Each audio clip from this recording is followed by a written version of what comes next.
It's one of those classic playground facts that everyone tries to debunk the moment they hear it. You've probably tried to pry your eyes open mid-sneeze. It's the lowdown on why you can't watch yourself sneeze. The medulla oblongata, your sneeze center, coordinates it all, triggered by the trigeminal nerve. Once the brain decides to fire, it sends out a series of involuntary commands to your lungs, throat, diaphragm. They believed your eyeballs would pop out.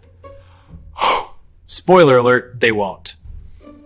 The air pressure from a sneeze travels through your respiratory passages. Your eyes are held firmly in place by 6 strong extraocular muscles and the optic nerve. The most likely reason we close our eyes is protection. A sneeze is a high-pressure blast to eject irritants at speeds up low as your eyelids to protect your eyes from the fallout.